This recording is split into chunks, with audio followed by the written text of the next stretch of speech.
പ്രിയപ്പെട്ട കുട്ടികളെ, ഇനി നമ്മൾ രണ്ടാമത്തെ മൊഡ്യൂളിലേക്കാണ് നമ്മൾ പ്രവേശിക്കുന്നത്. ഇപ്പോൾ നമ്മൾ ഒന്നാമത്തെ മൊഡ്യൂൾ കവിതകൾ പഠിച്ചു കഴിഞ്ഞു. രണ്ടാമത്തെ മൊഡ്യൂൾ നാടൻ പാട്ട്, വടക്കൻ പാട്ട്, മാപ്പിളപ്പാട്ട് എന്നിങ്ങനെ 3 വിഭാഗങ്ങളായിട്ടാണ് രണ്ടാമത്തെ മൊഡ്യൂളിൽ ഉൾപ്പെടുത്തിയിട്ടുള്ളത്. അപ്പോൾ അതിൽ നമ്മൾ നാടൻ പാട്ടിലേക്ക് പ്രവേശിക്കുകയാണ്. അപ്പോൾ എന്താണ് നാടൻ പാട്ട്? നാട്ടുഭാഷയുടെയും അതുപോലെ തന്നെ സാഹിത്യത്തിൻ്റെയും പ്രകൃത്യാലുള്ള ശുദ്ധിയും കാവ്യഭംഗിയും പ്രസരിക്കുന്ന തനതു സംഗീത രൂപങ്ങളാണ് നാടൻ പാട്ടുകൾ. ഭാഷയുടെയും സാഹിത്യത്തിൻ്റെയും എന്നതിലുപരി ഇവ സംസ്കാരത്തിൻ്റെ കൂടി ചിഹ്നങ്ങൾ ആകുന്നു. ഇപ്പോൾ ഒന്നിലധികം ആളുകൾ ചേർന്ന് രചിച്ചവയോ പല കാലഘട്ടങ്ങളിലൂടെ പരിണാമം നടന്നുകൊണ്ടിരുന്നതോ ആണ് മിക്ക നാടൻ പാട്ടുകളും. ഇവിടെ ഉപരിവർഗത്തിൻ്റെ കർശനമായ വ്യാകരണ സംഹിതകളിലും ഛന്ദശാസ്ത്ര നിയമങ്ങളിലും ഒതുങ്ങിക്കിടക്കാതെ മിക്കവാറും സർവസ്വതന്ത്രമായി രൂപപ്പെട്ടു വന്ന ഇത്തരം പാട്ടു സംസ്കാരം ജനസാമാന്യത്തിൻ്റെ നിത്യവൃത്തിയും അതുപോലെ പ്രകൃതിയുമായി നിലനിന്നിരുന്ന ഗാഢമായ ബന്ധത്തെ ചൂണ്ടിക്കാണിക്കുന്ന ഏറ്റവും നല്ല ചരിത്ര പഠന സാമഗ്രികൾ കൂടിയാണ് ഈ നാടൻ പാട്ടുകൾ. മലയാള ഭാഷയുടെ പ്രാചീന കുടുംബ സ്വത്തുക്കളിൽ മുഖ്യമായ പാട്ട് സംസ്കാരത്തെ പല രീതിയിലും വിഭജിക്കാം. ഇപ്പോൾ പാടുന്നവരുടെ ജാതി, വിശ്വാസം, പാട്ട് ഉണ്ടായി വന്ന ദേശം, പാടാറുള്ള സമയം, കാലം, പാട്ടിലുപയോഗിക്കുന്ന പ്രധാന ഉപകരണങ്ങൾ ഇവയൊക്കെ മുൻനിർത്തിയാണ് ഏതെങ്കിലും ഒരിനം പാട്ടുകൾക്ക് തനതായ ഒരു പേര് ലഭിക്കുന്നതും. പുള്ളുവൻ പാട്ട്, കുറത്തിപ്പാട്ട്, മാപ്പിളപ്പാട്ട് തുടങ്ങിയവ സമുദായങ്ങളുടെ പേരിലാണ് അറിയപ്പെടുന്നതെങ്കിൽ വടക്കൻ പാട്ട്, തെക്കൻ പാട്ട് എന്നിവ ദേശാടിസ്ഥാനത്തിലും തിരുവാതിരപ്പാട്ട്, ഓണപ്പാട്ട് തുടങ്ങിയവ കാലാടിസ്ഥാനത്തിലുമാണ്. അപ്പോൾ തനത് പേരുകൾ കൈക്കൊണ്ടത് കോലടിപ്പാട്ട്, വില്ലടിച്ചാൻ പാട്ട്, ഉടുക്കുപാട്ട്, നന്തുണിപ്പാട്ട് തുടങ്ങിയവയുടെ നാമോൽപ്പത്തി അവയിൽ ഉപയോഗിക്കപ്പെടുന്ന പ്രധാന സംഗീത ഉപകരണങ്ങളെ അടിസ്ഥാനമാക്കിയിട്ടുമാണ്. ഇപ്പം നമ്മൾ പറഞ്ഞു അല്ലേ, ഗ്രാമീണ ജീവിതത്തിൻ്റെയൊക്കെ തനതായ സൗന്ദര്യം ഒപ്പിയെടുത്തിട്ടുള്ള ജനകീയ ഗാനങ്ങളാണ് എന്ത് നാടൻ പാട്ടുകൾ അല്ലേ. അപ്പോൾ അതിലെന്താണ്, അത് വാമൊഴിയായിട്ടാണ്, നമുക്ക് വരമൊഴിയല്ലായിരുന്നു അല്ലേ, വാമൊഴിയാണ്. നമ്മൾ ഇങ്ങനെ ഒരാൾ പാടി പറഞ്ഞ് അതങ്ങനെ കേട്ട് പഴകി വന്നതാണ് നമ്മൾ നാടൻ പാട്ടുകൾ മിക്കതെന്ന് നമുക്ക് കാണാം. അപ്പോൾ അവിടെ എഴുത്താണികൾക്കൊന്നും പ്രസക്തി ഉണ്ടായിരുന്നില്ല എന്നുള്ളതാണ്. അപ്പോൾ ചുണ്ടിൽ നിന്ന് ചുണ്ടിലേക്ക് പകർന്ന് വ്യാപിച്ചവയാണ് അല്ലേ ഈ നാടൻ പാട്ടുകളൊക്കെ. വർഗ പാരമ്പര്യം നാടൻ പാട്ടുകളുടെ ഒരു പ്രത്യേകതയാണ്. ഓരോ ജാതിക്കും വർഗത്തിനും മതത്തിനും ഒക്കെ എന്താണ് പ്രത്യേകം പാട്ടുകളുണ്ട്. പുള്ളുവർ, പാണർ, പുലയർ, വേലർ, മലയർ, കണിയാർ, ബ്രാഹ്മണി, കുറവർ, കമ്മാളർ തുടങ്ങി എല്ലാവർക്കും അവരവരുടെ പാട്ടുകളുണ്ട്. ശീലിലും ശൈലിയിലും അവ വിഭിന്നമായിരിക്കാം, വ്യത്യസ്തമായിരിക്കുകയും ചെയ്യും. അപ്പോൾ നാടൻ പാട്ടുകളിൽ നല്ലൊരു ഭാഗം നാടൻ ദൃശ്യകലകൾ, ഉത്സവങ്ങൾ, അതേപോലെ വിനോദ പ്രകടനങ്ങൾ മുതലായവയുമായിട്ട് ബന്ധപ്പെട്ടതാണ്. ഉദാഹരണം നമുക്ക് തെയ്യം, തിറ, പൂരക്കളി, കളപ്പാട്ട് അല്ലേ, കളംപാട്ടുണ്ട്, അതേപോലെ തീയാട്ട്, തിരുവാതിരക്കളി, വള്ളംകളി ഒക്കെ. നാടൻ പാട്ടുകളിൽ കാണുന്നൊരു പ്രത്യേകത അവയ്ക്ക് എന്താണ്, ലിഖിത രൂപങ്ങൾ കുറവാണ്. ലിഖിതം എന്ന് പറഞ്ഞാൽ എഴുതപ്പെട്ട രൂപങ്ങൾ കുറവാണ് എന്നുള്ളതാണ്. അപ്പം അതെങ്ങനെയാണ് കൈമാറി വന്നത്? തലമുറകളിൽ നിന്ന് തലമുറകളിലേക്ക് വാമൊഴിയായിട്ട് പകർന്നു നൽകപ്പെട്ടവയാണ് നാടൻ പാട്ടുകൾ. ഇന്നവ സമൂഹത്തിൻ്റെ പൊതു സ്വത്തായി തീർന്നിരിക്കുന്നു. അങ്ങനെ പലരിലൂടെ കടന്നു വന്നതിനാൽ ഈ പാട്ടുകളിൽ ധാരാളമായിട്ട് പ്രാദേശിക ഭേദങ്ങളും കടന്നുകൂടിയിട്ടുണ്ട് എന്നുള്ളതാണ്. അപ്പോൾ മിക്ക നാടൻ പാട്ടുകൾ എടുത്തു നോക്കിയാലും അതിൻ്റെ ആരാണ് രചിച്ചത് എന്നുള്ളത് അത് അജ്ഞാത കർതൃകങ്ങളായിട്ടാണ് കാണുന്നത്. അപ്പോൾ ആരാണ് എഴുതിയതെന്നോ ചിട്ടപ്പെടുത്തിയതെന്നോ അറിയാൻ കഴിയില്ല. ഇപ്പോൾ സാധാരണ ജനങ്ങളുടെ സംസാര ഭാഷയോടടുത്തു നിൽക്കുന്ന ഭാഷയായിരിക്കും അവയിൽ കാണുക. ഇപ്പോൾ വാമൊഴിയിലെ ഉച്ചാരണ പ്രത്യേകതകൾ അതുപോലെ തന്നെ നാടൻ പാട്ടുകളിൽ പ്രത്യക്ഷപ്പെടും. അപ്പോൾ ഈ നാടൻ പാട്ടുകളുടെ ഒരു പൊതു സ്വഭാവമാണ് ആവർത്തനം. പ്രധാന ആശയങ്ങൾ പറഞ്ഞുറപ്പിക്കാൻ ഇത് സഹായിക്കുന്നു. കൂടാതെ എന്താണ്, താളം മുറിയാതിരിക്കാനും ഇത് ഉപകരിക്കും. അപ്പം നാടൻ പാട്ടുകളുടെ ഏറ്റവും വലിയ പ്രത്യേകത അത് താളനിബദ്ധമാണ് എന്നുള്ളതാണ് അല്ലേ. നമുക്കറിയാം ഓരോ വായ്ത്താരികളിലൂടെയൊക്കെ തുടങ്ങുന്ന നാടൻ പാട്ടുകളൊക്കെ നോക്കിയാൽ അപ്പോൾ ഇവിടെ അക്ഷരക്രമത്തിനല്ല താളക്രമമാണ് ഈ പാട്ടുകളിൽ പാലിക്കപ്പെടുന്നത്. ഇപ്പം മിക്ക പാട്ടുകളുടെയും അവതരണം എന്താണ്? ആവേശോജ്വലവും ചടുലവുമാണ്. കാരണം എന്താണ്? അത് സാധാരണ മനുഷ്യരുടെ മാനസിക ഉല്ലാസത്തിന് വേണ്ടിയിട്ട് സൃഷ്ടിക്കപ്പെട്ടതാണ്. അപ്പം അതുകൊണ്ട് തന്നെ എന്താണ്, അവിടെ യുക്തിക്ക് വലിയ പ്രാധാന്യമൊന്നും ഉണ്ടാവുകയുമില്ല. അപ്പം നാടൻ പാട്ടുകളിൽ ഗ്രാമീണ ജീവിതം തുടിക്കുന്നതും കാണാം. അപ്പം പ്രാചീനരുടെ അനുഭവ സമ്പത്തും ചിന്തയും അതുപോലെ സങ്കല്പവും അതിൽ ലയിച്ചു കിടപ്പുണ്ടാവും. പല നാടൻ പാട്ടുകളിൽ നിന്നും പ്രാചീന ആചാരങ്ങളെക്കുറിച്ചും ആരാധനാ രീതികളെക്കുറിച്ചും തൊഴിലിനെക്കുറിച്ചും ദിനചര്യകളെക്കുറിച്ചും ഭക്ഷണ രീതികളെക്കുറിച്ചും ഒക്കെ നമുക്ക് മനസ്സിലാക്കാനും കഴിയും. പാക്കനാർ അല്ലേ, പറയിപ്പെറ്റ പന്തിരുകുലത്തിലെ ഒരംഗമാണ് ആര്? പാക്കനാർ. അപ്പോൾ ഇവിടെ ആ പറയിപ്പറ്റ പന്തിരുകുലത്തിൻ്റെ കഥ തന്നെ എന്താണ്? ജാതി വൈകൃതത്തിൻ്റെ നിരർത്ഥകമായിട്ടുള്ള ചോദ്യം ചെയ്യുന്ന ഒന്നാണ്. അതുപോലെ വിക്രമാദിത്യ സദസ്സിലെ പണ്ഡിതനായ വരരുചിയുടെ മകനാണ് ആര്? പാക്കനാർ. അപ്പം രാമായണത്തിൽ ഏറ്റവും മികച്ച ശ്ലോകമേതെന്ന ചോദ്യത്തിന് ഉത്തരം തേടി നടക്കവെയാണ് കാട്ടിൽ വെച്ചിട്ട് ഒരു പറയക്കുട്ടി ജനിച്ചിട്ടുണ്ടെന്നും അതിനെ ആരാണ് വിവാഹം കഴിക്കുകയെന്നും ദേവന്മാർ പരസ്പരം ചോദിക്കുന്നതും കേട്ടു. മാം വിധി എന്നറിയാത്ത വരരുചിയാണെന്ന് മറുപടിയുണ്ടായി. അപ്പോൾ രാമായണത്തിലെ ഏറ്റവും മികച്ച ശ്ലോകം രാമം ദശരഥം വിദ്ധി മാം വിദ്ധി ജനകാത്മകജം എന്നുള്ളതാണ്. അപ്പോൾ എന്ന ശ്ലോകമാണെന്ന് തിരിച്ചറിഞ്ഞ വരരുചി എന്താണ്? അത് രാജസദസ്സിൽ അറിയിക്കുകയാണ്. അപ്പോൾ പറയക്കുട്ടി ജനിച്ച വിവരം പറഞ്ഞ് അതിനെ ഒഴിവാക്കാനായി ആ കുട്ടിയുടെ ജനനം രാജ്യത്തിന് ദോഷമാണെന്ന് സൂചിപ്പിക്കുകയാണ്. അങ്ങനെ രാജ ആജ്ഞയനുസരിച്ചിട്ട് വാഴത്തട കൊണ്ട് ചങ്ങാടമുണ്ടാക്കിയിട്ട് രാജകിങ്കരന്മാർ കുട്ടിയെ നദിയിൽ ഒഴുക്കുകയാണ്. അങ്ങനെ ബ്രാഹ്മണ ഗൃഹത്തിൽ എത്തിപ്പെട്ട ആ കുട്ടിയെ വരരുചി തൻ്റെ യാത്രക്കിടയിൽ കണ്ടുമുട്ടുകയും അങ്ങനെ ബ്രാഹ്മണ കന്യകയാണെന്ന് കരുതി വിവാഹം കഴിക്കുകയും ചെയ്തു. അപ്പോൾ രണ്ടുപേരും കൂടി യാത്ര തുടരുകയും അങ്ങനെ 12 കുട്ടികൾ പിറക്കുകയും ചെയ്തു.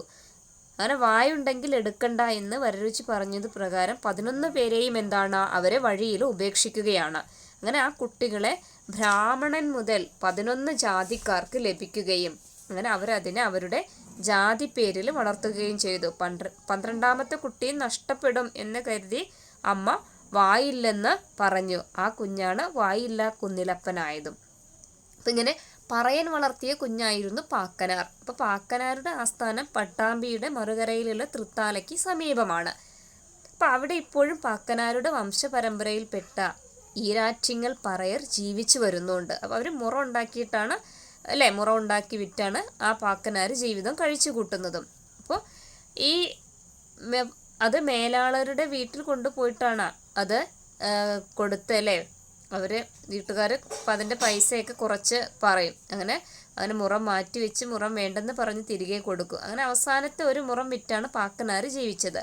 അപ്പം അദ്ദേഹത്തിൻ്റെ സത്യസന്ധത മാനിച്ച് മരണശേഷം ആ ദേശക്കാർ പാക്കനാർക്ക് കൊടുക്കൽ എന്ന ചടങ്ങ് നടത്താറുണ്ട്. അതാണ് പാക്കനാർ തുള്ളൽ എന്ന കലാരൂപവും ഇന്ന് നിലവിലുണ്ട്.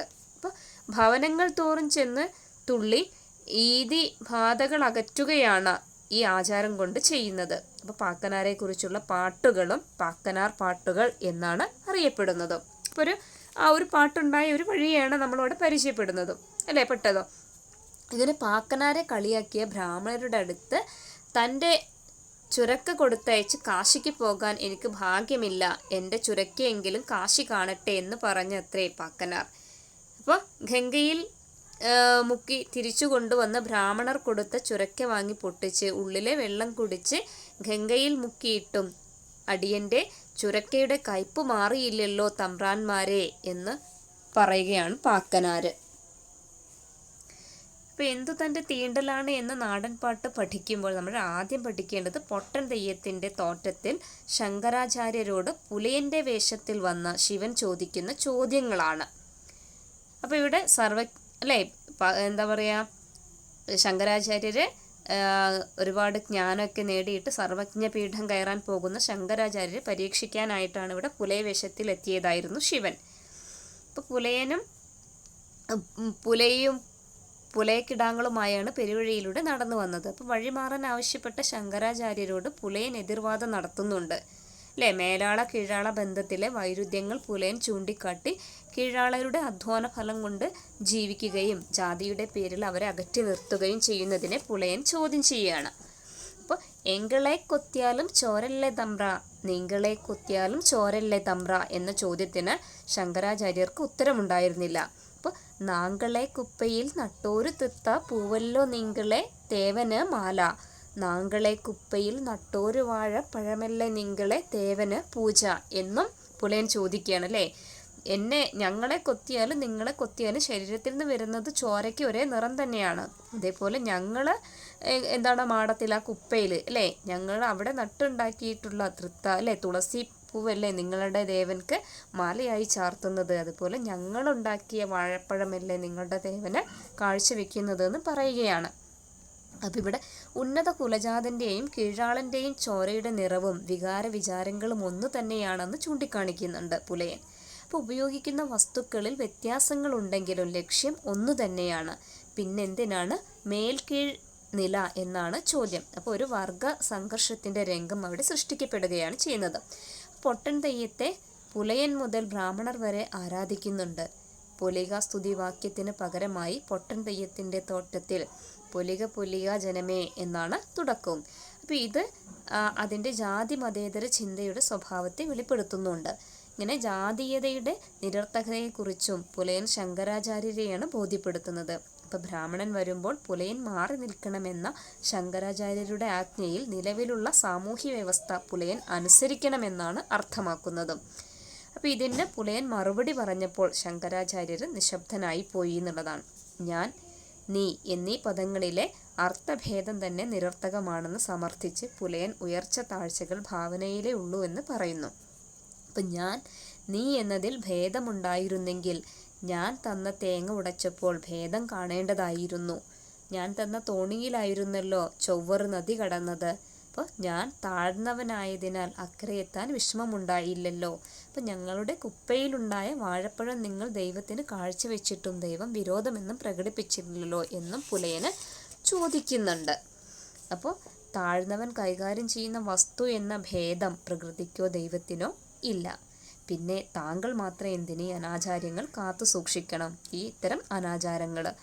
അപ്പം മരണശേഷം ഈശ്വരൻ്റെ മുമ്പിലെത്തുന്നത് മേലാളനായോ കീഴാളനായോ അല്ല, ജാതി മതേതര ചിന്തയ്ക്ക് അതീതമായ സമൂഹത്തെ സൃഷ്ടിക്കുകയെന്ന സാമൂഹിക പരിവർത്തനം ലക്ഷ്യമാക്കിക്കൊണ്ടുള്ള ഏതോ കീഴാള രചനയാണ് ഈ തോറ്റംപാട്ട് എന്നു കാണാം.